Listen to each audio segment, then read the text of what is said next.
යුක්තානුසැදීමට කීපයක් හෝ එකක් තමයි යුක්තානුසැදීමට භාවිත වෙන්නේ. ඉතින් එතනත් සම්භාවිතාවේ පටලවිලා තියෙනවා. එනම් සම්භාවිතා නීති මගින් ආවේනිය පාලනය කෙරේ. කියන්නේ හැමතැනම සම්භාවිතා නීති වලින් තමයි මේ ආවේනික ලක්ෂණ සම්ප්‍රේෂණය වීම නැත්නම් ප්‍රවේණීගත වීම පාලනය වෙන්නේ. ඊට විවුර්ත වීමේ නියම සඳහා සම්භාවිතාවේ නීතිවල යෙදුම්. දැන් මේකට අපි භාවිත කරන පහසු වීම සඳහා කාර්ය පහසු කර ගැනීම සඳහා පනට් කොටුව කියලා එකක් ප්‍රවේණිකමේ රූප මගින් දැක්වීමේ මෙන්න මේ විදිහේ කොටු පාවිච්චි කරනවා. ඒතකොට මෙතනදී මේ කොටු අපි නිර්මාණය කරලා තියෙන්නේ මේ පැත්තේ ජන්මාණු. මේකත් දැන් මෙතන ස්පර්ම් කියලා තියෙන්නේ ශුක්‍රාණු. මේ පැත්තේ එග්ස් අණ්ඩ. ඩිම්බ නෙමෙයි අණ්ඩ. හරි. එතකොට ওই විදිහට ජන්මාණු මේ විදිහට දෙපැත්තට දාලා මේ ජන්මාණුවයි එකතු කරලා ඒකේ ලක්ෂණය මෙතන ලියනවා. මේ ජන්මාණුවයි එකතු කරලා කැපිටල් R සිම්පල් R. මේ ජන්මාණුවයි කැපිටල් R සිම්පල් R. මේ ජන්මාණුවයි සිම්පල් R සිම්පල් R. එතකොට මේ කැපිටල් R සිම්පල් R කියන ජාන දෙක අතුරෙන් කැපිටල් R ලැබීමේ සම්භාවිතාවයේ භාගය. ඒ වගේම සිම්පල් R ලැබීමේ සම්භාවිතාව භාගය. ලක්ෂණ දෙකයි තියෙන්නේ. දෙකෙන් එකයි. එතකොට මෙතනත් ඒ විදිහමයි. Capital R simple R. එතකොට මේ දෙක එකතු වෙනකොට එතන සම්භාවිතාව වෙන්නේ 4න් 1යි. එතකොට මේ හැම මේ යුක්තාණුවකටම මේ කැපිටල් R සහ හෝ සිම්පල් R හෝ දෙකෙන් කොයිකත් සම්බන්ධ වීමේ සම්භාවිතාව වෙලා තියෙන්නේ 4න් 1ක්. ඒක මේ කාසියක් උඩ දාන මේ තත්ත්වයක් එක්ක සමාන කරලා දෙනවා. මොකද කාසියක දෙපැත්තක් තියෙන්නේ. ඒ කියන්නේ මේ එක පැත්තක් මූණතක් ලැබීමේ සම්භාවිතාව භාගයයි. එතකොට heads or tails ඔය විදිහට වැටෙන්නේ.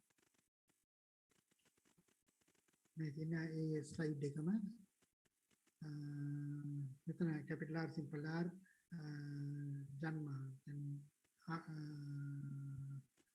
eggs underside බවට ඉපදවීම මෙතන ශුක්‍රාණු ඉපදවීමෙත් ඒ විදිහට බෙදලා යනවා. දැන් මේ උදාහරණය ගත්තොත් අපි අර P ශාක වල උදාහරණය නැවතත් ගත්තොත් ඒ වගේ අපි බලමු කොයි විදිහටද මේ ජන්මාණු වෙන් වෙලා බෙදලා එකතු වෙලා ජනක ශාක ජනිතය ඊළඟට දෙවනි ප්‍රජනිතේ ආදි වශයෙන් හැදෙන්නේ කියලා. දැන් අපි මේ පරීක්ෂණය සඳහා ගත්තේ මෙන්ඩල් පර්පල් ෆ්ලයි කියන්නේ දම් පැහැති මල් සහිත නුමුහුම් පෙළක්. නුමුහුම් පෙළක් කියන්නේ එතන මේ දම් පැහැති මල් දර්ණ ලක්ෂණයට අමතර ලක්ෂණයක් නෙවෙයි. මෙතන තියෙන්නේ සුදු පැහැති මල් දර්ණ නුමුහුම් පෙළ. ඒකට ජන්මාණු හැදෙනකොට මේ කැපිටල් P දෙකෙන් එකක් මාණු වලට යන්නේ. මෙතනත් ඒ විදිහයි. එතකොට ඊළඟට පළමු ප්‍රජනිතේ කැපිටල් P සිම්පල්. ඒතකොට දැන් මෙතන මේකේ කැපිටල් ඩබල් P උනාට මේකේ තියෙන කැපිටල් P සිම්පල්දී මේ P කැපිටල් P කියන එක ප්‍රමුඛ ලක්ෂණය නිසා මේ සුදු පැහැති මල් දර්ණ ලක්ෂණය යටපත් වෙනවා මෙතනදී. එතකොට මේකේ ජන්මාණු වෙනකොට අයිපාරක් භාගික සම්භාවිතාවක් තමයි තියෙන්නේ. ජාති දෙකෙන් හැදෙන්නේ. ඒතර ওই විදිහට අපි මේ වෙන් කරපුවාම වෙන් කරලා මේ පනට් කොටුව මේ පුරවනකොට capital P simple P capital P simple P. ඒකට තුනට එක අනුපාතයේ විදිහට එනවා. ඒතර ওই විදිහට අර පරීක්ෂණාත්මකව ලැබිච්ච ප්‍රතිඵල තුනට එක අනුපාතයට න්යාවේ. ඒ වගේම මේ අපි මේ විදිහට කල්පිත විදිහට ගොඩනගපු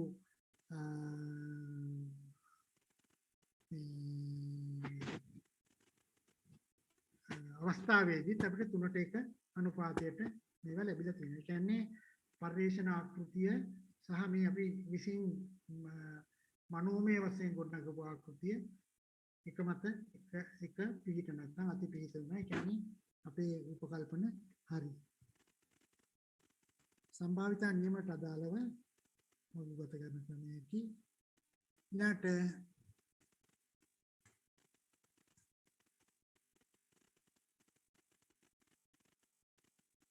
දැන් මේ තියෙන්නේ තවත් අවස්ථාවක්. ඒ කියන්නේ ප්‍රමුඛ රූපානුදර්ශය ඒකේ ප්‍රවේණි දර්ශය එක්කෝ කැපිටල් ඩබල් P වෙන්න පුළුවන් නැත්නම් කැපිටල් P සිම්පල් V වෙන්න පුළුවන්. මේක කොහොම වුණත් සිම්පල් ඩබල් P මයි මේකේ වෙනසක් වෙන්නේ නැහැ. මේක ජානයක් හෝ ඇලීලයක් සම්බන්ධ වෙන්නේ නැහැ. ඒතකොට මේ පුෂ්ප ධර්ම ශාකය සමයුග්මක ප්‍රමුඛ එකක්ද නැත්නම් විෂම යුග්මක එකක්ද? මේ தත්ත්වය විෂම යුග්මක. ඒ කියන්නේ ජාන ඇලීල දෙවර්ගයක් තියෙනවා. ඒතකොට මේ ශාකයයි අතර මොහොමක් කරොත් මේක කැපිටල් ඩබල් P නම් F1 පරම්පරාවේ පළමු ගරු පරපුරේ සියලුම ශාක කැපිටල් කියන්නේ රතු දම් පැහැති මල් ධර්ම ශාක. මොකද මේක මේ විදිහට කැපිටල් P විදිහට වෙන්නේ මේ ප්‍රවේණි දර්ශනය නම් තියෙන්නේ. එතකොට මේ සුදු මලේ ජන්මාන මේ විදිහට එන්නේ. ඒකට මේ කැපිටල් P සිම්පල් P ප්‍රමුඛ ලක්ෂණය තමයි ප්‍රකාශ වෙන්නේ. නමුත් මේක කැපිටල් P සිම්පල් P නම් එතනදී ඔන්න වෙනස් වෙනවා. 150ක් දම් පැහැති මල් 150ක් සුදු පැහැති මල්. එතකොට මෙතන ඒකයි පෙන්වන්න කරලා තියෙන්නේ. මේකට අපි කියනවා පරීක්ෂා මොහොම කියලා. හැම වෙලේම පරීක්ෂා මොහොමක් කරන්නේ යම් කිසි ලක්ෂණයක් ගන්න ශාකයක් ද්විත්වනිලීන ඒ කියන්නේ ලක්ෂණීය ධර්ම ශාකය සමග මොහොම කියනවා. ලක්ෂණයක් සඳහා ප්‍රවේණි දර්ශන නොදත් ප්‍රමුඛ රූපානුදර්ශය නිලීන රූපානුදර්ශය සමග මොහොම කියනවා. මෙමගින් ප්‍රමුඛ ජනකයා හෝ ගේ නොදන්නා ප්‍රවේණි දර්ශය පිළිබඳ අනාවරණයක් ලබා ගත හැකියි. ඒතර මේ විදිහට අපිට පුළුවන් ප්‍රමුඛ කියන්නේ කැපිටල් ඩබල් P ද තියෙන්නේ කැපිටල් P සිම්පල් සමයුග්මකද විෂම යුග්මකද කියලා.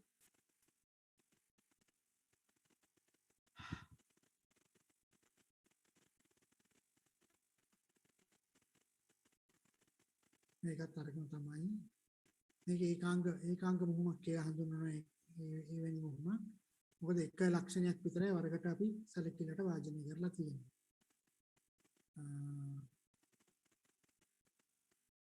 ඊළාට යුක්ත නියමයේ භාවිත ඒකාංග මොහොක ප්‍රතිඵල වශයෙන් 3:1 රූපානුදර්ශන අනුපාතයක් ලැබෙනවා. ඒ කියන්නේ රූපීයව ශාක 3ක් එක රූපානුදර්ශයක් අනිත් එක එකයි. එතකොට ප්‍රවේණි දර්ශකත්වොත් කැපිටල් ඩබල් P එකයි සිම්පල් ඩබල් P එකයි. කැපිටල් P සිම්පල් P දෙකක් තියෙනවා. ඒතකොට එකට දෙකට එක ප්‍රවේණි දර්ශන අනුපාතයක් තමයි මේකෙන් ලැබෙන්නේ. එතකොට මේකත් වෙනමම මතක තබා ගත යුතු කරුණක්. ඊට ස්වාධීන සංරචනය පිළිබඳ නියම. දැන් මෙතනදී ලක්ෂණ දෙකක් ප්‍රවේණීගත වීම පිළිබඳව තමයි කතා කරන්නේ. එතකොට ලක්ෂණ දෙකක් එකට සලකලා තියෙනවා. හැබැයි මෙතනදිත් අර පළමු පරීක්ෂණය කරා වගේම ඉස්සරින් මොහොම පෙළවල් හදා ගන්න ඕනේ. දැන් මෙතන මේ පෙන්වුම් කරලා තියෙන්නේ කහ පැහැති රවුම් බීජ yellow round. මේවා සුවපරාගණය කරලා මේ විදිහේ නිමුහුම් පෙළක් හදා ගන්න ඕනේ. මේකේ පොළ පැහැති රැලි වැටුණු බීජ. ඒවයත් නිමුහුම් පෙළක් හදා ගන්නවා. ඊට පස්සේ මේ නිමුහුම් පෙළවල් දෙක අතර තමයි මුහුම කරන්නේ පළවෙනි මුහුම. ඒකෙදි ලැබෙන්නේ 100%ක්ම කහ පැහැති රවුම් බීජ. එතකොට මේ ওই විදිහට මේ දෙවනි අවස්ථාවේදී මේවා සුවපරාගණය කිරීමෙන් මේ ශාක සුවපරාගණය කිරීමෙන් තමයි මේ ප්‍රජනිතය ලැබෙන්නේ. එතකොට මේවා සුවපරාගණය කරනකොට මේවායේ මේ ඇලීල වෙන් වෙලා යන්නේ capital Y capital R capital Y simple R simple Y capital R simple Y simple. ඒතකොට ඇලීල ಜಾති හතරක් මේ sorry මේ ඥානදර්ශ ජන්මානුදර්ශ හතරක් හැදෙනවා. මේ පැත්තේ ජන්මානුදර්ශ හතරක් හැදෙනවා. එතකොට මේවා එකතු කරපුවාම අන්තිමට එනවා රූපානුදර්ශ අනුපාතය 9ට 3ට 3ට 1ක්. කහ පැහැති රවුම් බීජ 9යි. කොළ පැහැති රවුම් බීජ 3යි. කහ පැහැති රැලිවට්ටු බීජ 3යි. කොළ පැහැති රැලිවට්ටු බීජ 1යි. ඔන්න ඔය විදිහට එන්නේ. දැන් මේකේ මෙතන පෙන්නලා තින්නේ මෙතනදී ඥාන දර්ශ දෙකක් විතරක් නෙමෙයි හැදෙන්නේ. Capital R, capital Y, capital R විතරක් නෙමෙයි. Capital Y, simple R, simple Y, capital R. එතකොට මේකෙදී අඳින පන්නට කොටුවේදී අපි මේ ජන්මානුදර්ශ හතරම මේ විදිහට ලියා ගන්න වෙනවා. එතකොට මෙතන මේ විදිහට ගත්තොත් 3ට 1 අනුපාතය ඉන්නේ මේක වැරදි. එහෙම නෙමෙයි අපි ද්වයාංග දෙමුමක් ගැන කතා කරනකොට අපි ජන්මානුදර්ශ මේ විදිහට ලියන්න ඕනේ.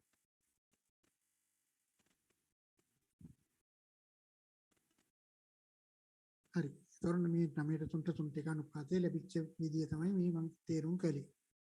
ඊට අනිත් ස්ලයිඩ් එකට යමු. පොඩ්ඩක් ඉන්න.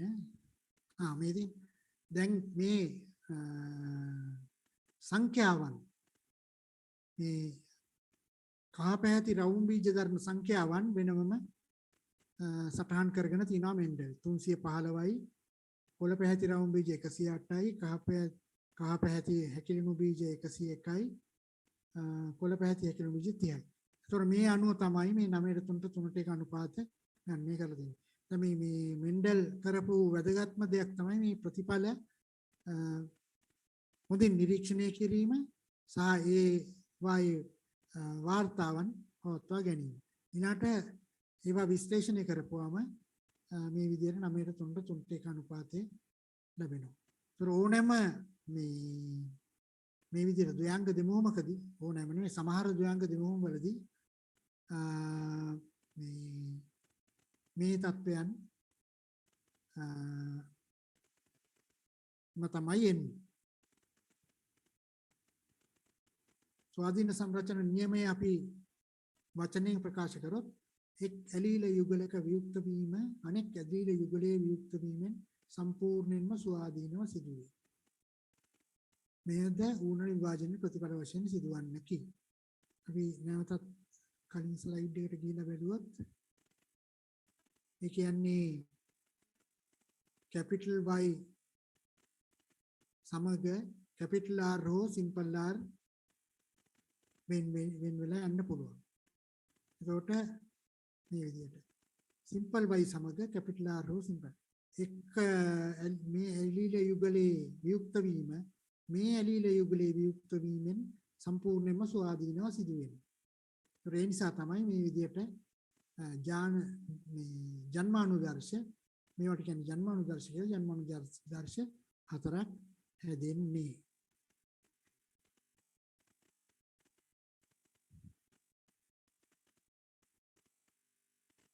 අයිපාරක් මේ වර්ණ දෙහ ආශ්‍රිතව මේක මේ තින්නේ මව් මාතෘ වර්ණ දෙහ කට්ටල පීතෘ වර්ණ දෙහ කට්ටල කියලා වෙන් කෙරුවොත් දැන් ශාකවල එහෙම කරන්න බෑ. කොහොම වුණත් මේ එක් අවස්ථාවක් අපි ගත්තොත් නිල් රතු අර යෝග කලාව පළමු යෝග කලාවේදී මේ විදිහට තමයි මේ විදිහට තමයි ඔන්න වර්ණ දෙක පිළිපදින එක ආකාරයක්. මේ තියෙන්නේ වර්ණ දෙක පිළිපදින තවත් ආකාරයක්. මේ දෙකෙන් ඕනම ආකාරයකට පිළිපදන්න පුළුවන්. මේ දෙකේම සමාන සම්භාවිතාවක් තියෙනවා. ඒතකොට මේ විදිහට පිළිපදුවොත් නිල් පාට වර්ණ දෙක මේ එක සයිඩ් එකට යනවා රතු පාට වර්ණ දෙක තව පැත්තකට යනවා. ඒතකොට මේකෙන් මේ විදිහට ජන්මාණු වල වර්ණ දෙක සංයෝජන දෙකක් වූ විදිහට මෙතනදී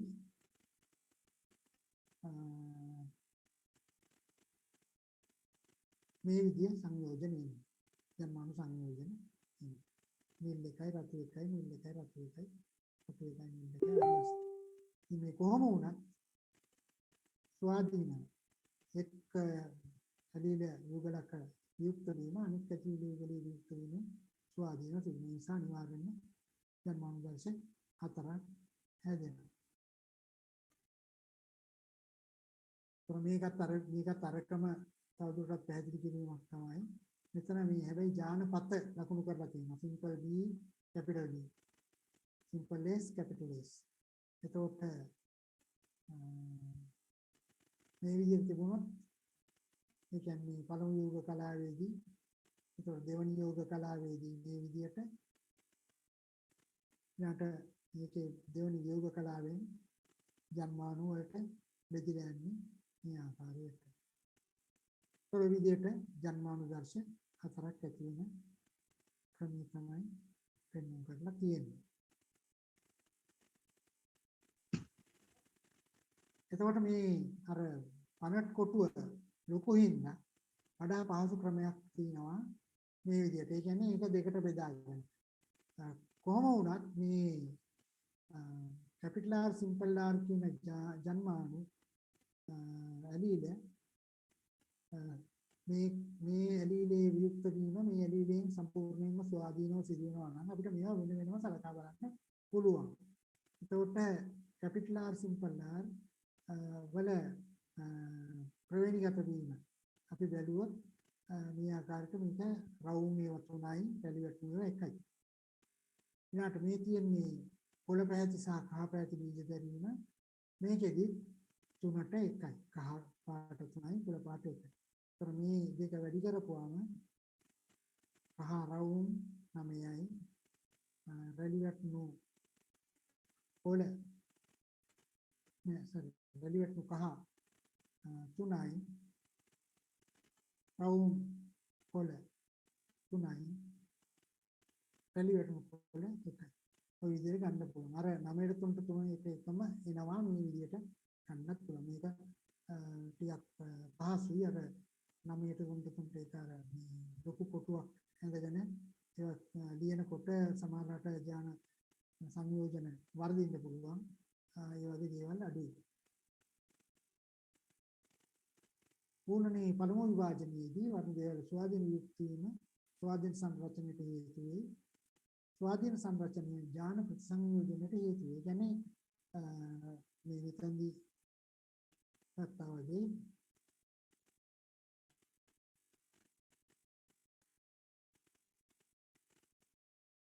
මේවා ඕන විදියට වෙන් වෙලා යන්න පුළුවන්. ඒ වගේම සංයෝජනයක් වෙන්න පුළුවන්. ඉතින් ඒක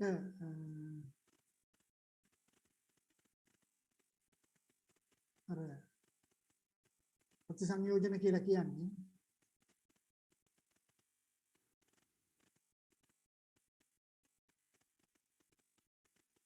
රවුම් කහ පැහැති බීජ රවුම් පොළ පැහැති බීජ රවුම් හැකිලුණු කහ පැහැති බීජ හැකිලුණු පොළ පැහැති බීජ.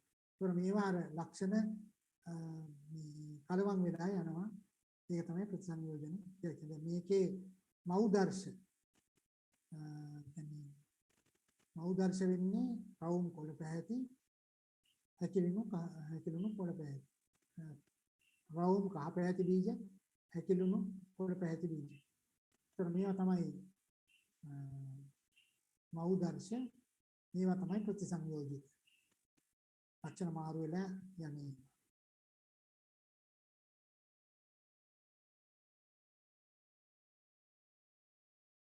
ප්‍රතිසංයෝජන මව් පරපුරේ දෙකෙන් හැකිලු ප්‍රවේණදර්ශ සංයෝජන ලබා දෙන ඕනෑම ක්‍රියාවලියක් ප්‍රතිසංයෝජනයක් නම්. ඒක දැන් අපි කතා කරා ප්‍රතිසංයෝජිත ජන්මාණු ප්‍රවේණදර්ශ ජනිතකල හැරි ජන්මාණු. ඊට ප්‍රතිසංයෝජිත ජනිතයින් ප්‍රතිසංයෝජිත ජනිත ප්‍රවේණදර්ශ ජනිතකල හැකි ඥාන සහිත ප්‍රතිසංයෝජිත ජන්මාණු වලින් හටගන්නා දරු පරපුර තමයි ප්‍රතිසංයෝජිත ජනිතයින් කියලා කියන්නේ. අර ඉස්සෙල් උදාහරණ විදිහට රවුම්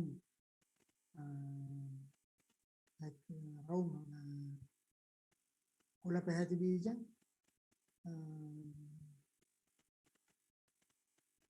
හැකිලුණු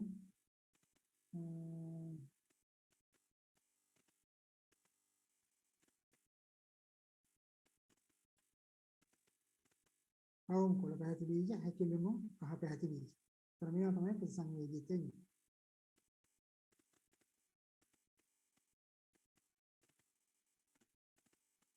ඊළඟට මේ තවත් මේ විශේෂත්වයක් තමයි අසම්පූර්ණ ප්‍රමුඛතාව. ඒ කියන්නේ පංගුවක් වෙලාවට හරි හලෝ හරි අසම්පූර්ණ ප්‍රමුඛතාව කියලා කියන්නේ ප්‍රමුඛ ජන්මානුදර්ශයක් තියෙනවා, නිලීන ජන්මානුදර්ශයක් තියෙනවා. ඒ ප්‍රමුඛ ජන්මානුදර්ශයෙන් නිලීන ජන්මානුදර්ශයේ 100%ක්ම යටපත් වෙන්නේ නැහැ. මෙන්න මේ වගේ උදාහරණයක් අරගෙන තිනවා හෙන්දිරික්කා. හෙන්දිරික්කා වල තියෙනවා මේ රබි විස් ජලපා කියලා හඳුන්වන්නේ. මේ රතු මල් සහිත ශාක තියෙනවා, සුදු මල් සහිත ශාක තියෙනවා. එතකොට රතු මල් සහිත ශාක සුදු මල් සහිත ශාක සමග මොම් කරපුවාම පළමු දර පරපුරේ රෝස පැහැති මල් ගන්න ශාක. ඒ කියන්නේ මේ මුල් ප්‍රවේණ දර්ශවල රූපානුදර්ශවල අතරමැදි රූපානුදර්ශයක් එන්නේ 100%ක්. ඒකට ඊළඟට මේක ස්වපරාගණීය කරලා ලැබිච්ච ප්‍රතිඵල වැළුවාම රතු මල් 1යි, රෝස පැහැති මල් 2යි, සුදු පැහැති මල් 1යි. ඒතර ඔන්නේ විදිහට මේ අර මෙන්ඩල්ගේ නියම වලට පටහැනි ප්‍රතිඵලයක් තමයි ලැබෙන්නේ. කියන්නේ මෙන්ඩල්ගේ නියම වලට අනුගත වුණා නම් මේ තුනම රතු පැහැති මල් වෙන්න ඕනේ.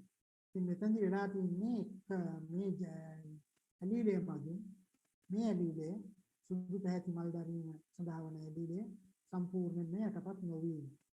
ඒක තමයි අසම්පූර්ණ අවතාව කියලා කියන්නේ. ඒතර මේකේදී හරි ලේසි හඳුනගන්න F1 පරපුරේ රෝස පැහැති ආව නම් ඒ කියන්නේ අපි දන්නවා මේක විෂම යුග්මක අවස්ථාව. ඒක F2 පරපුර දක්වා තවදුරටත් වර්තනය විස්තරණය කරනකොට නැවතත් රතු මල් සහ සුදු මල් ඇති වෙනවා.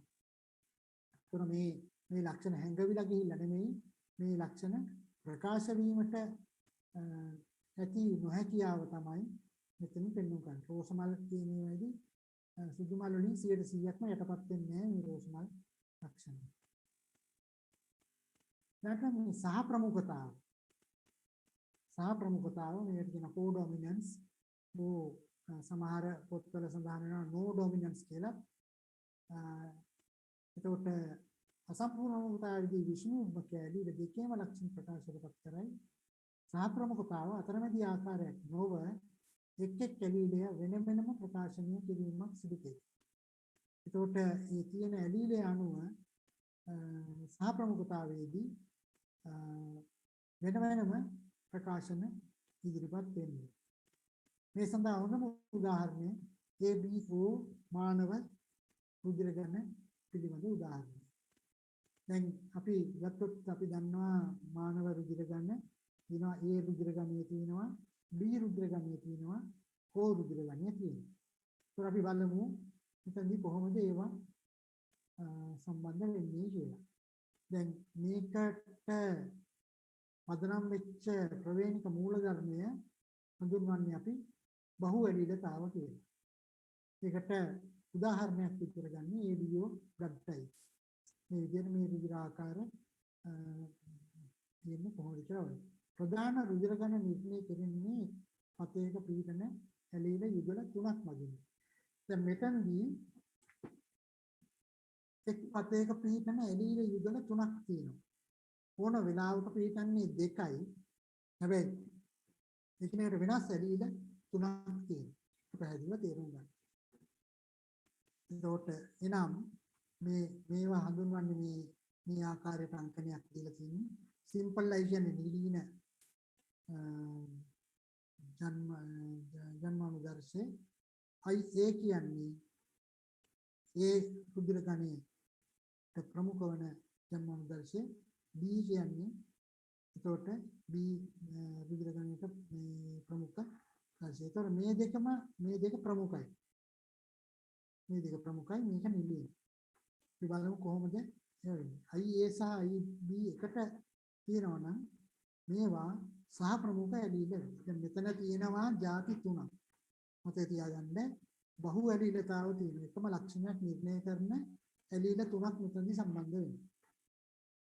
ඊළාට මේ ඇලීල අතර සහ ප්‍රමුඛ ඇලීලක් තියෙනවා. මේ IA සහ IB කියන එක ගත්තොත් මේ දෙකේම ලක්ෂණ මේ ඇලීල දෙකේම ලක්ෂණ මේ ඇලීල දෙකම තියෙනකොට ප්‍රකාශ වෙනවා. ඒ කියන්නේ ඒ ඇලීලේ මගින් type A ප්‍රතිදේය ප්‍රතිසෛල මත පිට නදවා තබයි බලමු. IB ඇලීලේ B ප්‍රතිදේය ප්‍රතිසෛල මත නදවා තබයි. සිම්පල් ලයි නිරීන ඇලීලේ මගින් කිසිදු ප්‍රකාශනයක් සිදු නොකරයි. අපි බලමු මේ රූප වලින් පෙන්වන්න තියෙනවාම IA නම් හෝ නැත්නම් IA සිම්පල් ලයි නම් ඒ රුධිර ගණයේද දැන් මේ විදිහට ඇලීල දෙකක් පිළිටන්න ඕන පුද්ගලයෙකු තුළ මේ ඇලීල දෙක පිළිටනවා නම් හෝ මේ ඇලීල දෙක පිළිටනවා නම් ඒ රුධිර ගණය තමයි ඒ පුද්ගලයාට හිමි වෙන්නේ. ඊළාට IB නැත්නම් IB සිම්පල් ලයි මේක හැම වෙලේම මිලින ඥානයක් නිසා ඒතකොට B රුධිර ගණය තමයි ප්‍රකාශ වෙන්නේ. IA IB තියෙනවා නම් AB රුධිර ගණය ප්‍රකාශ වෙන්නේ. සිම්පල් ඩබල් I තියෙනවා නම් දෙකම සිම්පල් නම් O රුධිර ගණය තමයි ප්‍රකාශ වෙන්නේ. ඒතකොට ඔන්න ඔය විදිහට මේ රුධිර ගණය ඇලීල තුනක් මගින් කියන්නේ ප්‍රමුඛ ඇලීල දෙකයි ඒවායේ නිරීන ඇලීල සිම්පල් ලයි මගින් ඒ විදිහට රුධිර ගණන හතරක් ක සංයෝජනයක් ලැබෙනවා. දැන් අපි බලමු මේ තියෙන්නේ දැන් blood group එක A IA හෝ IA සිම්පල් ලයි මේකේ මේ රුධිර සෛලයේ පටලයේ තියෙනවා මේ A කැපිටල් A කියන ප්‍රතිදේහ ජනකය. B එකේ තියෙනවා කැපිටල් B කියන ප්‍රතිදේහ ජනකය. IAB නැත්නම් AB රුධිර ගණයේ තියෙන රුධිර පුද්ගලයන්ගේ රුධිර සෛලවල වතුර ගණන් වල මේ B කියන ප්‍රතිදේහ ජනකයයි A කියන ප්‍රතිදේහ ජනකයයි දෙකම තියෙනවා. O කියන රුධිර ගණයේ තියෙන අයගේ ප්‍රතිදේහ ජනක එකක්වත් නැහැ. ඒ නිසා මේ රුධිර ගණ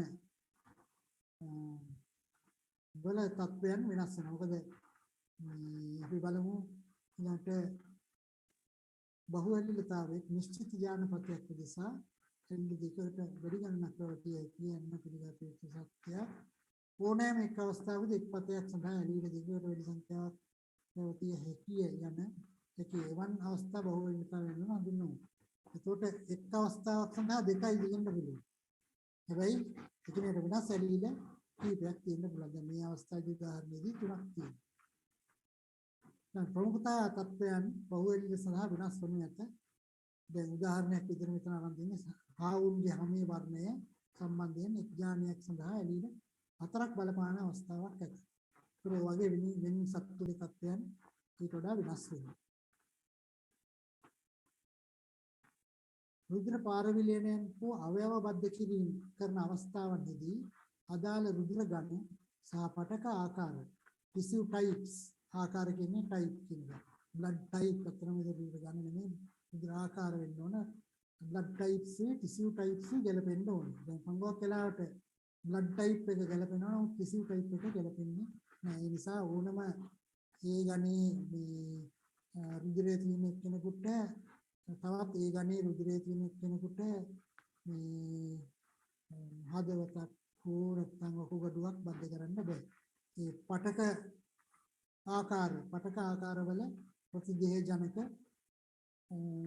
පැවතීම කොහොමද කියලා මේ පරීක්ෂා කරලා තමයි ඒ විදියට ගන්න වෙන්නේ.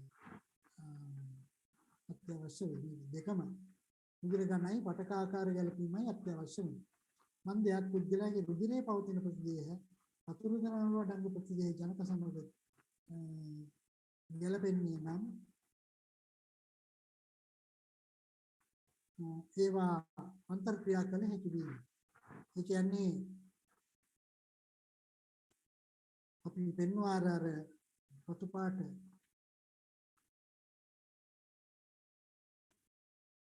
මේ තියෙන ප්‍රතිදේහ ජනක. එතකොට මේ වෙනස් ආකාරයක රුධිර ගණයක් තියෙන කෙනෙකුට මේක දෙන්න බෑ. මොකද මෙයාගේ මේ ප්‍රතිදේහ ජනක තියෙනවා. ඒතකොට මේ ප්‍රතිදේහ ජනක ප්‍රතිදේහයක් එක්ක අන්තර්ක්‍රියා කරලා ශ්ලේෂණය වෙනවා. කැටි ගහන එක අපි හඳුන්වන්නේ මේ අවස්ථාවේ ශ්ලේෂණය වෙනවා කියලා. එතකොට ওই විදිහට සුපරික්ෂාකාරී වෙන්න ඕනි. ඔය රුධිරය සහ වෙනත් අවයව බද්ධ කිරීම කරන අවස්ථාවලදී මේ දෙකම ගැලපෙන්න ඕනේ. ඕ ආකාරයේ රුධිරය ඇතියට ඕ ආකාරයේ රුධිරය හා පටක ලබා ගත හැකියි. මොකද ඒගොල්ලන්ගේ කිසිම ප්‍රතිදේහ ජනකයක් නැහැ. ඒ නිසා ඕ ආකාරයේ රුධිරය ලබා ගන්න පුළුවන්.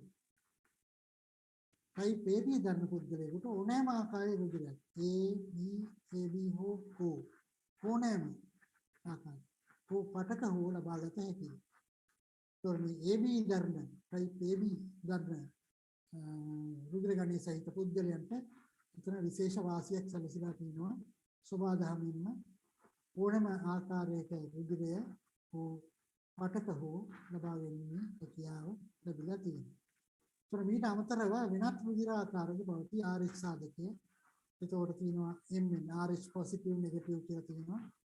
MN කියලා තියෙනවා. MN සහ MN AB වගේ MN O MN මේ විදිහට තියෙනවා මේ රුධිර ගන්න වෙන කරන පද්ධතිය. මේ විදිහට විවිධ තත්ත්වයන් මතු වෙනවා. මේ අවස්ථාවලදී මේ RH සාධකය හැමලෙම ඊටම වැදගත් සාධකයක්. ඒ නිසාද අපි මේ රුධිර ගණය තියෙන පුද්ගලයෙක් ගත්තොත් ඒ පොසිටිව් කියලා තමයි අපි හඳුන්වන්නේ.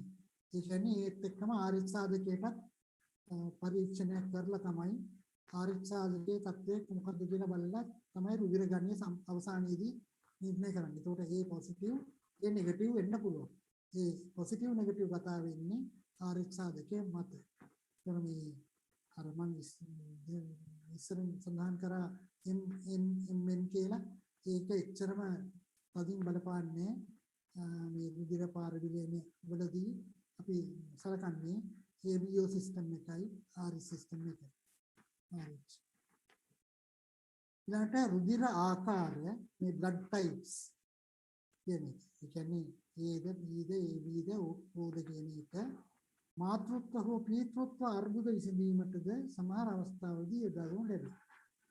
ඒ කියන්නේ දැන් අපි හිතමුකෝ සමහර වෙලාවට ගැටලුමක් වෙනවා මේ දරුවෙකුගේ මාතෘත්වය හෝ පීතෘත්වය පිළිබඳ ගැටලුවක්. ඒකට එතෙන්දී සමහර වෙලාවට අපිට excuse me sir. ඔව් කියන්නේ. සර් ඇත්තට මේ සවුන්ඩ් වල හරි ගැටලුවක් තියෙනවා සර්. ඒ කියන්නේ මේ අර ප්‍රමාණවත් පරිදි ඇහෙන්නේ නැහැ. නිකම් ස්ලයිඩ් එකේ යනවා ඉතා හිමීට ඇහෙන්නේ. ඔතන කවුරුත් නැති වෙයිද සර්? ඕකේ මේ සවුන්ඩ් සෙටින්ග්ස් වල හරි පැහැදිලිව ඇහෙන විදියට හදාගන්න. මයික් එක ලං කරපුවාම චූට්ටක් සද්ද වැඩි වෙනවා. නමුත් ටිකක් වෙලා ගියාම අඩු වෙලා යනවා. ලූස් කනෙක්ෂන් එකක් තියෙනවා.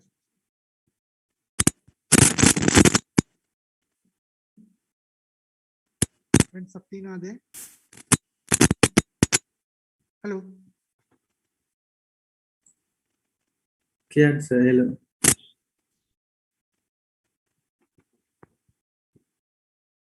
දැන් හොඳින් ඇහෙනවද? ඒත් ප්‍රමාණවත් නැහැ සර්.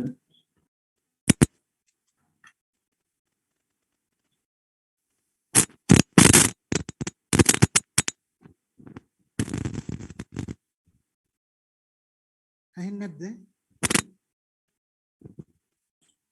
නැහැ සර්. හා තාම ප්‍රමාණවත් නැහැ. සර් පැහැදිලි කරන ඒවා මුකුත් අපිට හරියට ඇහෙන්නේ නැහැ. නැත්නම් කියනේව නම් මට හොඳට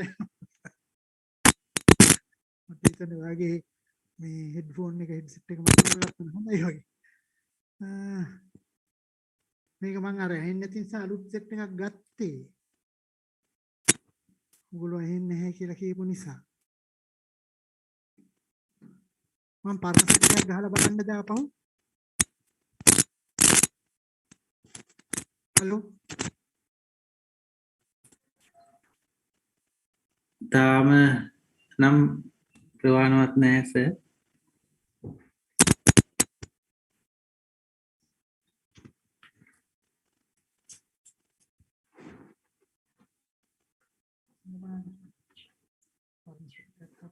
පරිගණකේ සවුන්ඩ් එක හදලත් දන්නේ නැහැ සර් ඇත්තේ.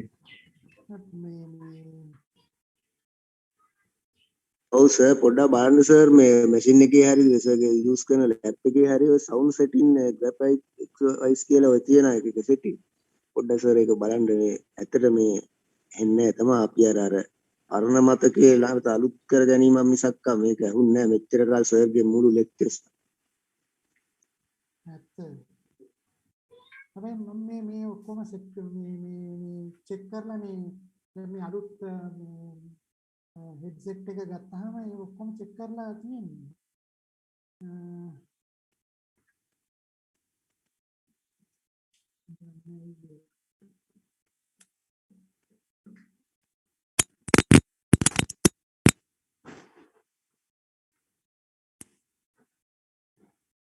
තාම හරි නෑ නේද? තාම ප්‍රමාණවත් නැහැ සර්.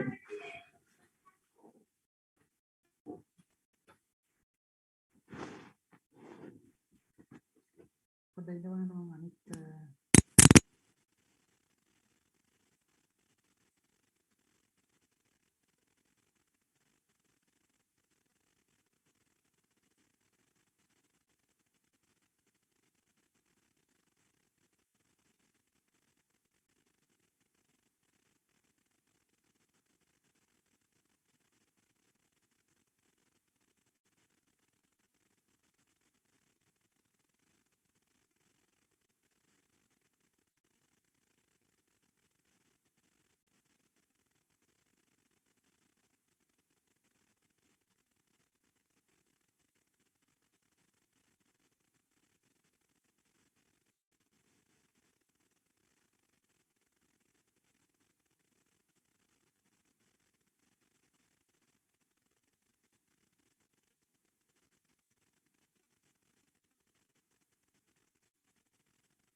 හෙලෝ සර් කොහොමද දත්තේ?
හලෝ දැන් ඇහෙනවද?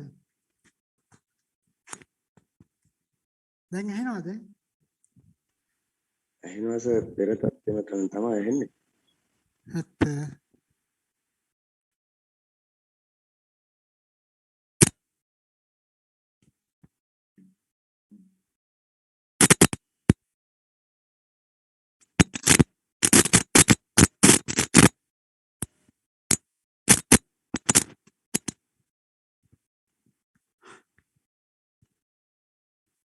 බලමු මොකක් හරි මේකට විසඳුමක් හොයාගන්නවා බලන්නම් මේ තාක්ෂණික සහයෝගයක් ගන්න කාගෙන් හරි. දැන් මොනවත්ම ඇහෙන්නේ නැද්ද? ඒ ගාන කමක් නැහැ සර්. කවන්න නැද්ද? හරි. මට ඔයා කියන එක නම් හොඳට ඇහෙනවා. පැහැදිලිව. ඔය ගාන තියාගෙන යමු සර්. හා. ඔය තත්ත්වෙම යන්න සර් මයික් එක ළඟට වගේ ඉඳගෙන ඔය විදිහටම යන්න. හා. රයිට්. හරි. මම මේ දැන් මයික් එක ළඟටම අරගෙන තියෙන්නේ. හරි. ඒතර මේ රුධිර ආකාරය කොහොමද මේ මාතෘත්ව පීතෘත්ව අර්බුද විසඳන්නේ කියන එක දැන් මෙතෙන්දී මේ ඔය මාතෘත්ව පීතෘත්ව අර්බුද විසඳන්න තියෙන හොඳම ක්‍රමය නම් ඇත්තටම මේ DNA ෆින්ගර්ප්‍රින්ට් එකක් අරගන්න එක. නමුත් මේක මේ ඉස්සර කාලෙත් පාවිච්චි කරා මේ රුධිර ගන්න එතෙන්දී මේ සැක හැර ගැනීම සඳහා පමණක් තමයි මේක භාවිත කරේ. ඒ කියන්නේ දැන් අපි හිතමුකෝ දැන් ඕගනේ රුධිරයේ තියෙන පියෙකුට දාව උපදින්න පුළුවන් අනෙක් ඕනෑම ගණයක මේ දරුවෙක්. දැන් මව්ගේ රුධිර ගණයත් ඕම නම් හරිද? එතකොට වෙනත් රුධිර ගණයක් තියෙන්න බෑ දරුවන්ට. මොකද මවටයි පියාටයි දෙන්නටම සිම්පල් I කියන ජාන තමයි තියෙන්නේ. එතකොට AB ඇවිල්ලා තියෙන්න බෑ. එහෙම නැත්නම් A රුධිර ගණයේ තියෙන මවක් සහ O රුධිර ගණයේ තියෙන පියෙක් කුටදාව උපන් දරුවෙක් AB රුධිර ගණයේ තියෙන්න බෑ. එතකොට මොකද මේ O රුධිර ගණයේ තියෙන එක්කෙනාගේ B කියන ජානය නැහැ. එතකොට අන්න ඒ වගේ මේ ඉවත් කිරීම තමයි සැක හැර ගැනීම තමයි කරන්න පුළුවන් වෙන්නේ. නමුත් ස්ථිර කරගන්න බැහැ. රයිට්. ඊළඟට ඥාන ප්‍රතිබද්ධය. දැන් ස්වාධීන සංරචනය හැම විටම සිදු වෙන්නේ නැහැ. දැන් එකම වර්ණ දෙකක් මත පිහිටා ඇති ඥාන ස්වාධීන සංරචනය වෙන්නේ නැහැ. දැන් ওই මේ අර අපි මුලින් මම දැක්වුවා අර පීශාකවල තියෙන වර්ණ දෙකවල තියෙන ඥාන ඒවයි අපි තිබුණා මේ එකම වර්ණ දෙකක ඥාන කීපයක් පිහිටලා තියෙන අවස්ථා. එතකොට මේ ස්වාධීන සංරචනයෙන් අපගමන දක්වන අවස්ථා ගැන කතා කරපුවාම එකම වර්ණ දෙක ඥාන දෙකක් පිහිට ඇති විට ඌණනේ පළමු වියුක් කලයිදී ඒවා වියුක්ත වීමේදීම ඥාන දෙකම එක්ම වියුක්ත වේ. ඒ කියන්නේ ඥාන දෙකම වර්ණ දෙකත් එක්කම යනවා. එතකොට අර ඉස්සරින් අවස්ථාවේදී වගේ ඥාන අපි දැන් A සහ B කියලා ඥාන දෙකක් නම් කළොත් ඉස්සරින් විදියට ඒ කියන්නේ ස්වාධීන සංරචනය වෙනකොට capital A simple A capital B simple B කියලා එහෙම තිබුණානේ. ඒ කියන්නේ ඒ ඥාන හතරම තියෙනකොට ජන්මානු වලට යන්නේ එක්ක කැපිටල් A නැත්නම් සිම්පල් A. අනිත් එක කැපිටල් B නැත්නම් සිම්පල් B. දැන් මෙතන එහෙම නෙමෙයි. කැපිටල් A සහ කැපිටල් B දෙක එකට යන්නේ. එතකොට ඒ ජනකයාගේ ජන්මානු දෙකයි හැදෙන්නේ. කැපිටල් AB සිම්පල් AB ආදි වශයෙන්. එතකොට අර ස්වාධීන සංරචනයේ දක්වන අපගමනයක් වෙනවා. ඒතර එකම වර්ණ දෙකේ පිහිටලා තියෙන ඥාන අපි කියනවා ප්‍රතිබද්ධ ඥාන කියලා. ජන්මානු ජනනයේදී ප්‍රතිබද්ධ ඥාන එක්ව වෙන වෙනම ජන්මානු වලට ගමන් කරයි. අර A සහ B බද්ධ වෙලා තියෙනවා නම් එතකොට AB එක් ජන්මානුවකට යන්නේ. සිම්පල් AB තවත් ජන්මානුවකට යන්නේ. ස්වාධීන සංරචනයේ වගේ නම් capital A capital B capital A simple B එහෙම වෙන් වෙන්නේ නැහැ. capital A සහ capital B එකටම යන්නේ. එතකොට අපි බලමු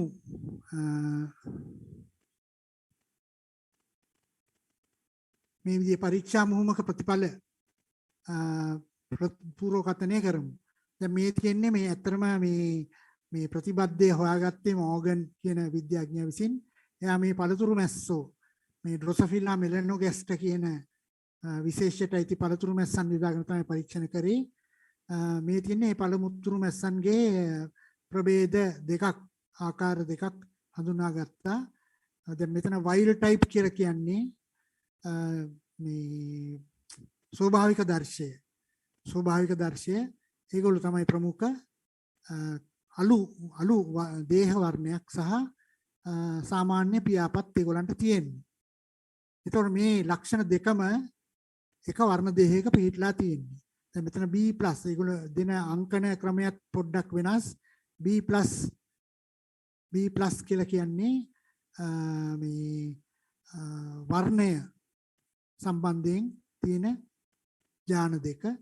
VG+ කියලා කියන්නේ පියාපත් සම්බන්ධව තියෙන ඥාන දෙක. එතකොට මේ ද්විත්ව නිලීන නැත්නම් ද්විත්ව මේ විකෘතිකාරක තත්වයේ simple B simple VG තමයි තියෙන්නේ ජන්මානු දර්ශ. එතකොට මේගොල්ලන්ගෙන් අතර මොහොමකින් පළමු දරු පරපුරේ ඔක්කොමල්ලා සාමාන්‍ය පියාපත් සහ අලු දේහ වර්ණයෙන් යුත් අය තමයි හැදෙන්නේ. මේ විදිහේ අය හැදෙන්නේ නැහැ. 100%ක්ම අලු දේහ වර්ණ සාමාන්‍ය පියාපත්. හේතුව ඒගොල්ලෝ මෙතන විෂම යුග්මක තත්වයට තියෙන්නේ. මෙයාගෙන් B+ VG+ මෙයාගෙන් B VG. ඒතකොට මෙතන එක්ක අහු වෙනකොට B+ B VG+ VG. එතකොට ඒ නිසා අලු දේහ වර්ණයයි සාමාන්‍ය පියාපත්. දැන් නැවතත් අපි මේ ද්විත්ව නිලීන දර්ශය සමග මොහොම කළොත් එහෙම එතෙන්දී අපිට ලැබෙනවා B+ VG+ කියලා ජන්මානුවක් මෙයාගෙන් ඊට පස්සේ B+ VG කියන ජන්මානුවක් මෙයාගෙන් B VG+ කියන ජන්මානුවක් මෙයාගෙන් B+ VG කියන ජන්මානුවක් මෙයාගෙන්. එතකොට ওই විදිහට මෙයාගෙන් ජන්මානු ಜಾති හතරක් හැදිනවා. මෙයාගෙන් ජන්මානු ಜಾති එකයි. simple B VG විතරයි. එතකොට මේ අතර මොහොමින් ලැබිච්ච ප්‍රතිඵල තමයි මෙතන පෙන්වුම් කරලා තියෙන්නේ. වල් දර්ශ කියන්නේ ස්වභාවිකව තියෙන දර්ශය. වයිල්ඩ් ටයිප් 965ක් ලැබිලා තිනවා. කළු අවශිෂ්ට පියාපත් තියෙන 944ක් ලැබිලා තිනවා. අලු අවශිෂ්ට පියාපත් තියෙන 206ක් ලැබිලා තිනවා. කළු සාමාන්‍ය පියාපත් තියෙන 185ක් ලැබිලා තිනවා. එතකොට මේගොල්ලෝ අතුරින් අලු සාමාන්‍ය පියාපත් සහ කළු අවශිෂ්ට පියාපත් ඒ කියන්නේ මේ මව් දර්ශ parental type ඒ කියන්නේ මේ මව් දර්ශ ජනිතයින් දෙකොටසක් හැබැයි වැඩි අනුපාත වලින් ලැබිලා තියෙනවා. මේ දෙන්න ප්‍රතිසංයෝජිත දරු පරපුර විදියට සැලකෙන්නේ. එතන 206යි 185යි අලු පැහැති අවශිෂ්ට පියාපත් කළු පැහැති සාමාන්‍ය පියාපත්. ඒතර ওই විදියට මේ ප්‍රතිබද්ධ වූ ඥාන වල ආවේනිගත වීම ඔය ආකාරයෙන් සිදු වෙන්නේ. ඒතර මෙතනදී ඥාන ඇලීල දෙකක් සම්බන්ධ වුණාට මේ ලක්ෂණ දෙකට ඒවා ස්වාධීන සංරචනය සිදු වෙන්නේ නැහැ. ඒ නිසා 9:3:3 අනුපාතේ ලැබෙන්නේ නැහැ. මේකත් ඒකමයි මෙතන විස්තරාත්මකව කරලා තියෙන්නේ. මෙතන මේ දැන් අර ඔරිජිනල් ස්ලයිඩ් එක මේ තියෙන්නේ. වල් දර්ශ අලු දේහේ සාමාන්‍ය පියාපත් විත්ත විකෘත කළු දෙක අවශිෂ්ට පියාපත් මේ තියෙන්නේ මේ ප්‍රවේණි දර්ශ දෙක. එතකොට මේ තියෙන්නේ වල් දර්ශ අලු දේහ සාමාන්‍ය පියාපත් මේ විදිහට. රායිපරක් අර ප්‍රජනිතේම තමයි. ඊළාට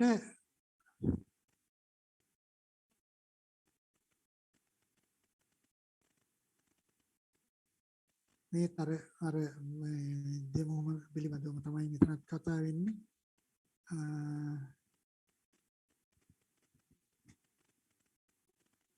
එතකොට මේ ප්‍රතිවද්ද ඥාන තත්වය මේ ඩ්‍රොසොෆිලාගේ B+VG+ BVG ඒ කියන්නේ මේ විෂම යුග්මක අවස්ථාව. ඊළාට මෙතනදී වැඩිපුර මේ ජනකයෝ දිවෙන ජනක දර්ශ ජීවීන් මේ මාතෘ දර්ශ වලට සමාන අය 150 වගේ බෙදලා යන්නේ.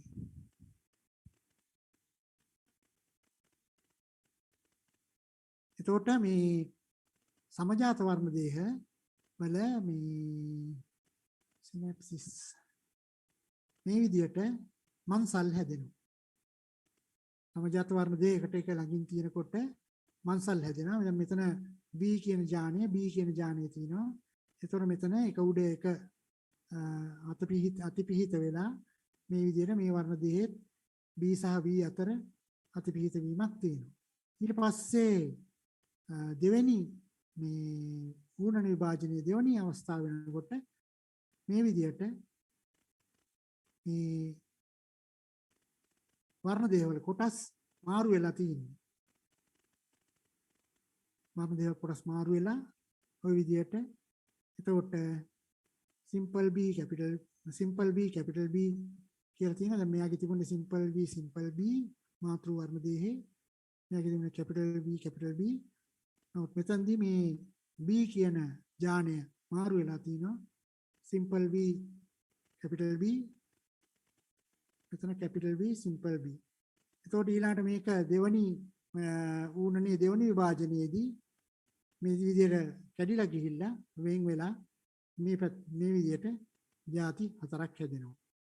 මෙතන capital B simple B simple B capital B simple B simple B. ඒතකොට ප්‍රාක්කාලාවේදී අවතරණය සිදුවන විට ඥාන වෙන් වෙනවා. මේ ප්‍රතිබද්ධ ඥාන අතර අවතරණය සිදුවන අවස්ථා පිළිබඳව ওই විදිහට තියෙන්නේ. ප්‍රවේණික ප්‍රතිසංයෝජනයේ සිදුවීමේදී තවත් මගක් වෙන්නේ එක් මගක් නෙමෙයි තවත් මගක් වන්නේ මේයි. ඥාන දෙක අතරතුර දුර වැඩි වන විට අවතරණය වීමේ සම්භාව්‍යතාව වැඩි. ඒතර මේ ඥාන මෙතන දැන් පෙන්වුම් කරලා තියෙන ළඟින් පිහිටලා තින්නේ අපි මේ capital V කියන ඥානෙ මෙන්න මේ හැරියෙන් කොහෙන් හරි තිබුණා නම් මේ ප්‍රතිසංයෝජනයේ වීමේ සම්භාවිතාව තවත් වැඩි වෙනවා. අපි ඉස්සරහට බලමු.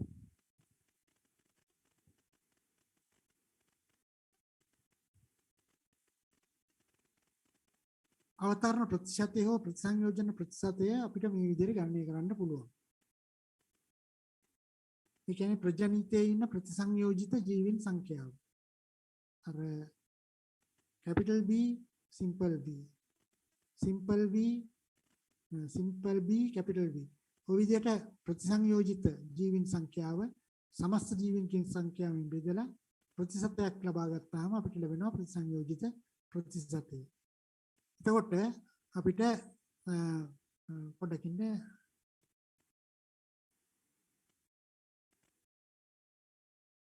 මෙතන අපි ගත්තොත් මේ ටික ඔක්කොම එකතු කරලා 960යි 944යි මෙතන අවතරණයක් සිද්ධ වෙලා නැහැ. නෑ මේක ගන්න බෑ.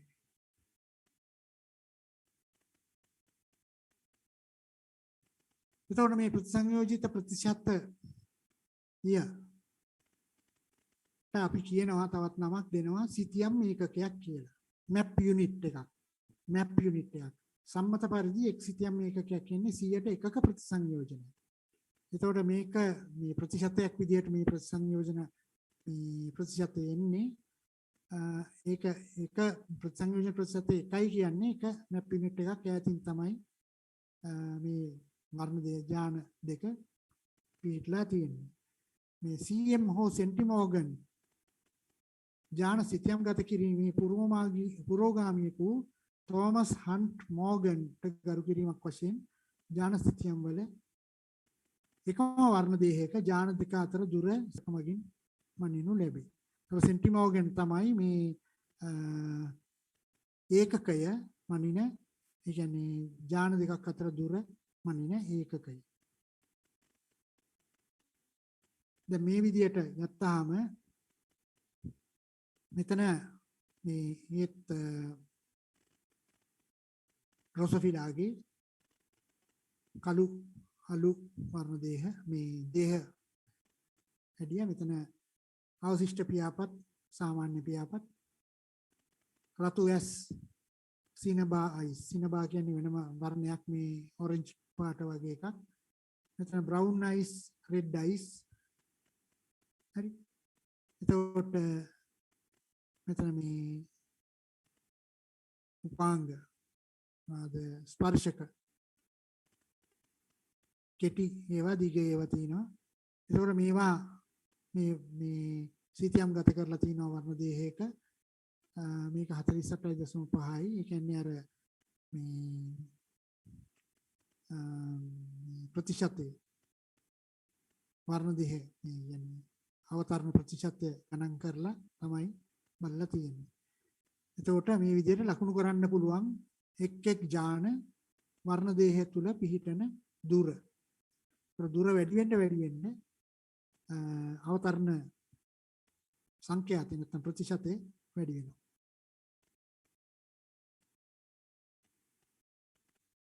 මේක ඉන්නේ දැන් ගිවතු මෑබල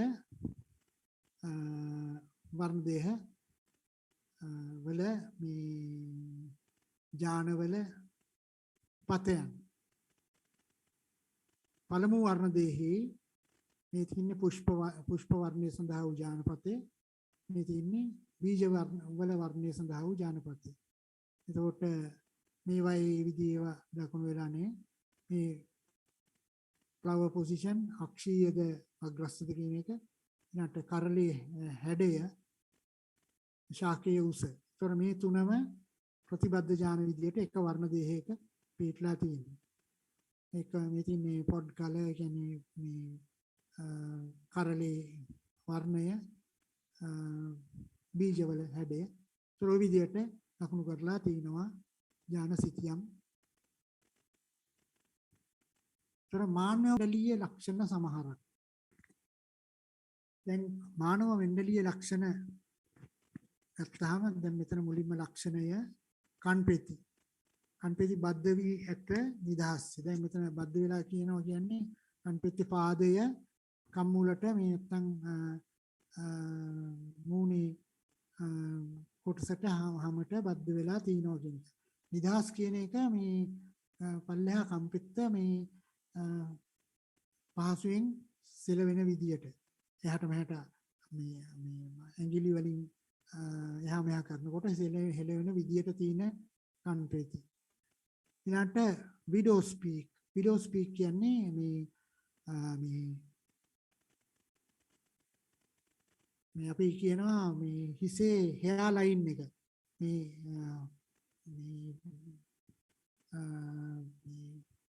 කෙස් පිහිටලා තියෙන ආකාරය සමහරුන්ගේ මෙහෙම ඉස්සරහට මේ ඇවිල්ලා තිනවා නිරුමක් විදියට තියෙනවා දෙපැත්තෙන් කෙස් නෑ. ඒකට ඒ විඩෝ ස්පීක් එක පැහැදිලිව තියෙනවා. අනිත් එක ස්ට්‍රේට් හෙයා ලයින් කියන්නේ එහෙම මේ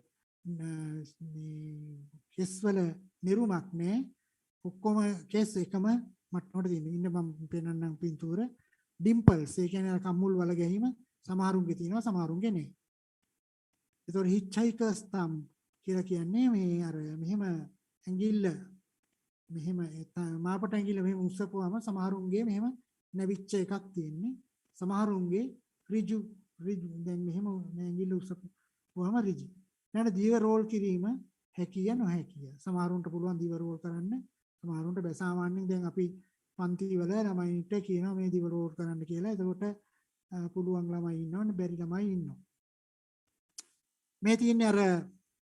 මේ තියෙන්නේ කන්පෙත්ත මේ බද්ධ වෙලා තියෙන කන්පෙත්තක්. මේ තියෙන්නේ නිදහස් කන්පෙත්තක්. මේ විදිහට මේ කොටසක් මෙතනට හයි වෙලා නැහැ. ස්වාධීනව තියෙනවා. මේ තියෙන්නේ විඩෝ ස්පීක් කියන එක. මෙයාගේ විඩෝ ස්පීක් එකක් නැහැ. මේව ස්ට්‍රේට් එයා ලයින් එක තියෙන්නේ. මෙයා මේ බබාගේ මෙතන මේ ඩිම්පල්ස් දෙකක් තියෙනවා දෙපැත්තෙම. දැන් සමහරුන්ට එකයි තියෙන්නේ. සමහරුන්ට දෙකක් තියෙනවා. මේක මේ පවුලයකින් පුළුවන් නිරීක්ෂණය කරන්න. මේ විදිහට මේ තියෙන්නේ බෙන්ට් තම්, මේ තියෙන්නේ හිච්චයිකර්ස් තම් කියන්නේ මේක ඍජු. මේ දිව රෝල් කරපු ළමෙක්. හරිද? සමහරුන්ට ඔහොම කරන්න බෑ. දැන් මට බෑ ඔහොම කරන්න. ත්‍රෝවාගේ මේ ලක්ෂණ මේ මානව මෙන්ඩලීය ලක්ෂණ. ඒ කියන්නේ ප්‍රමුඛ නිලීන විතරයි. මේ අතරතුර ලක්ෂණ නැහැ. බලමු. මානව අධ්‍යයනය කරන්න මේ පෙළවැල් පවුලේ පෙළවැල් විශ්ලේෂණය තමයි කරන්නේ. ඒතර පෙළවැල කියන්නේ පවුලක් තුල අපි කියනවා මේකට මොකද්ද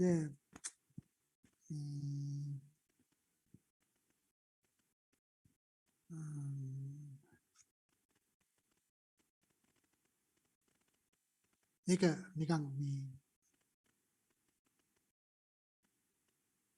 පරම්පරාවේ මේ ලක්ෂණ පැතිරලා තියෙන විදිය විශ්ලේෂණය කරන පෙළවැල් සටහනක් මට ඉංග්‍රීසි නම මොකක්ද කියලා හරියට ඉන්නේ දැන්. පවුලක් තුල පරම්පරා කිහිපයක් පුරා පැවති පුද්ගලයන් සතු රූපානුදර්ශ සහ ප්‍රවේණිදර්ශ සාරාංශගත කරන chart සටහනකි. අපි බලමු. පෙළවැල් විශ්ලේෂණ හොඳින් අධ්‍යයනය කළ හැකි ඥානපතයක් සඳහා සැබවින්ම මෙන්ඩලියන් ලක්ෂණ පමණක් යොදා ගන්නේ නම් පමණයි. ඒ කියන්නේ අර ලක්ෂණ දෙක තුනක්. දිව රෝල් කරනවා නම් ඒ දිව රෝල් කිරීමේ ලක්ෂණය සම්බන්ධ පෙළවැල් සටහනක් හදන්න පුළුවන්. නැත්තම් මේ අර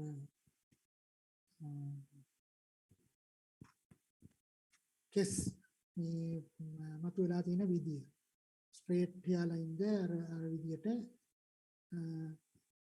ගන්න පුළුවන්. ඊළඟට පෙරවල් සටහන් නැන්දීම. මේකට අපි සංකේත භාවිත කරනවා. සාමාන්‍ය පිරිමි කෙනෙක් නම් හතරස් කොටුවක්. සාමාන්‍ය ගැහැණු කෙනෙක් නම් රවුම්. ඒතකොට පිරිමි ගැහැණු උතන වෙන් කරන්න දෙනවා. දැන් රෝගී තත්වයක් තියෙනවා නම් රෝගී පිරිමි නම් මේ විදියට කළු හෝ රතු මොකක් හරි වර්ණයක් භාවිත කරන්න පුළුවන්. රෝගී ගැහැණු නම් මේ විදියට. ඒතකොට මේ පෙන්වන්න කරන්නේ මේ තුන් විවාහක යුවලක් අතර සිදුවන සංසර්ගය කියන්නේ මේ දෙන්න අතර තියෙනවා පෞල් බන්ධනය. මේ තියෙන උදාහරණයක් දැන් මෙතන ගත්තාම මේ තියෙන්නේ රෝගී පිරිමි පුද්ගලයෙක් මේ සාමාන්‍ය ස්ත්‍රියක් සමග විවාහ වෙලා දරුවෝ දෙන්නෙක් ඉන්නවා. පිරිමි ගැහැණු එහෙම නෑ පිරිමි එක්කෙනා විතරයි මේගොල්ලන්ට උපන් ඒ ගමන් නම් ඇහෙන්නෙම නෑ. ඇත්ත. අයියෝ.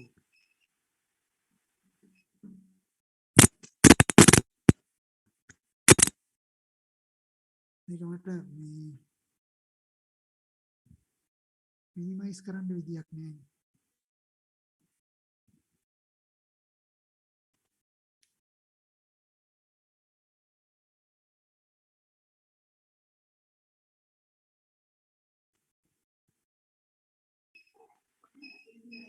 කළු පාට කොටුව කොහෙන්ද ආයේ?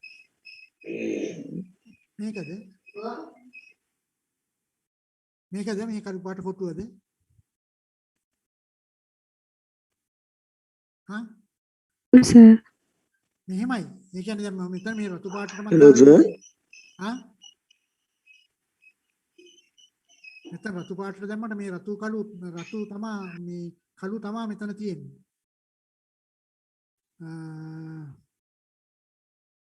මේ පිරිච්ච කොටුව සහ මේ වෘත්තය මේ තියෙන්නේ රෝගී පිරිමි, රෝගී ගැහණු, රෝගී පිරිමි. මට පැහැදිලි නෑ කළු පාට කොටුව කොහෙන්ද ආවේ කියලා එක. මේක. දැන් මෙහෙමයි මෙතන මේ දෙන්නට දාව එක දරුවයි. ඊට පස්සේ මෙයා තව එක් පිරිමි කෙනෙක්ව බැඳලා තිනවා. මේ දෙන්නම නිරෝගී. එයාට දරුවෝ පිරිමි එක්කෙනයි, ගැහණු එක්කෙනයි, පිරිමි එක්කෙනයි. එතකොට ගැහණු පිරිමි ගැහණු දරුවෝ 3 දෙනෙක්. මේ ගැහණු දරුවා රෝගී එක්කෙනෙක්. මේ රෝගී පිරිමි දරුවෙක්. එයා බැඳපු එක්කෙනා තමයි මේ ඉන්නේ. එයා නිරෝගී ගැහණු එක්කෙනෙක්. සාමාන්‍ය ගැහණු. මේ දෙන්නගේ දරුවෝ දෙන්න පිරිමි එක්කෙනයි ගැහණු එක්කෙනයි. මේ සාමාන්‍ය ගැහණු එක්කෙනා සාමාන්‍ය මේ කියන්නේ සාමාන්‍ය පිරිමි එක්කෙනෙක් බැඳලා තියෙන නමුත් රෝගී පිරිමි දරුවෙක් තමයි. සර් ඇහෙන්නේ නැතු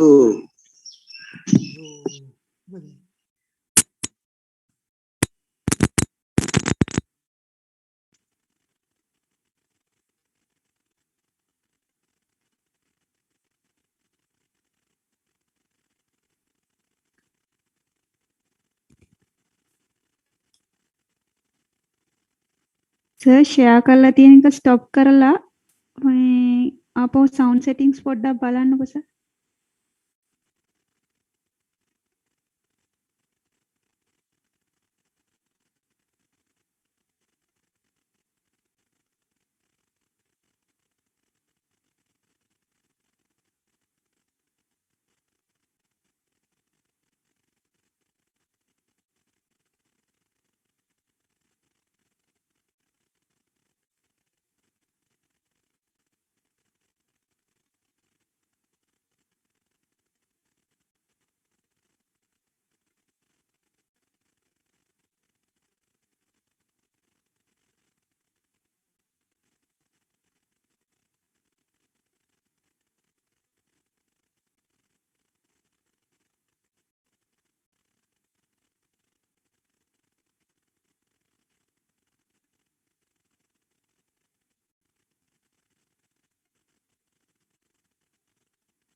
Bukan deh.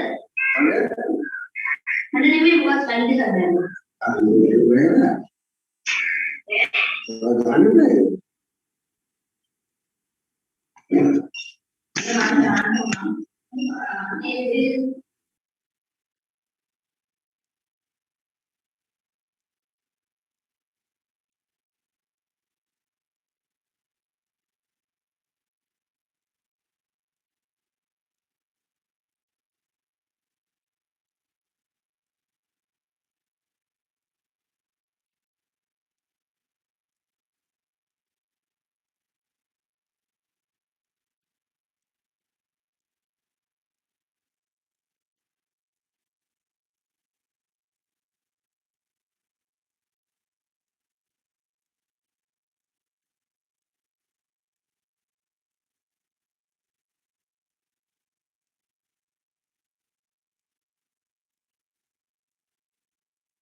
අයිබෝවන් මේ ජයරත්නගෙන් කෝල් එකක් ජයරත්නගෙන් කෝල් එකක් ආව මේ පාඩම ඇහෙන්නේ නැති හින්දා නැවැත්තුවා කියලා. අනුරුද්ධිකා ටීචර් නේ හොස්ට් පුළුවන් නේද end the meeting දාන්න? සුපුන්න හවස තියනවාද එතකොට? හවස නෑ නේද? හවස උඩුපුරසගේ දේශන ඉවරයි කියලා කිව්වනේ.